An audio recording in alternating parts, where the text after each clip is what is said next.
Hi friends, Sunday mini vlog. காலையில் எந்திரிச்சதுமே நான் வந்துட்டு நல்லெண்ணெய் கொஞ்சம் ஊற்றிக்கிட்டு 1 ஸ்பூன் அளவுக்கு எப்பவுமே ஆயில் புல்லிங் இப்போ ரொம்ப நாளாக பண்ணிகிட்ருக்கேன். இன்றைக்கி வந்துட்டு புளிச்சக்கீரை விற்றுச்சு.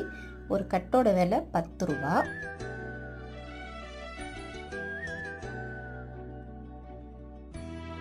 நல்லா பசும்பால் காய்ச்சி வீட்டிலே உரம் ஊற்றின தயிர் சூப்பராக இருக்கு பாருங்கள். 2 ட்ராப் லெமனும் 4-5 சொட்டு தேங்காய் எண்ணெய் ஊற்றிட்டு முட்டையோட வெள்ளைக்கரு போட்டு நல்லா மிக்ஸ் பண்ணிக்கிறேன். இது பனானா ஒன்று இருந்துச்சுன்னா மிக்சியில் போட்டு அரைச்சா நல்ல பேஸ்ட் மாதிரி வந்துடும்.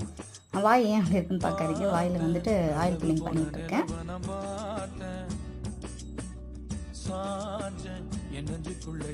அரை மணி நேரம் கழிச்சு குளிச்சுட்டு வந்துட்டு ஸ்கின் கேர் எப்போவுமே ஒன்று கடலை மாவு ஃபேஸ் பேக் போடுவோம்ல, அது பண்ணிவிட்டு இன்றைக்கி காலையில் பிரேக்ஃபாஸ்ட்டு லஞ்சுக்கும் சேர்த்து ஒன்றாவே பண்ணிட்டேன்.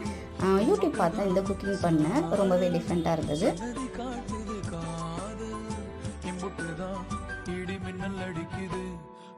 இன்றைக்கி நம்ம வீட்டு சமையல் சுட சுட சோறு கூடவே வந்துட்டு கோங்குரா சிக்கன்.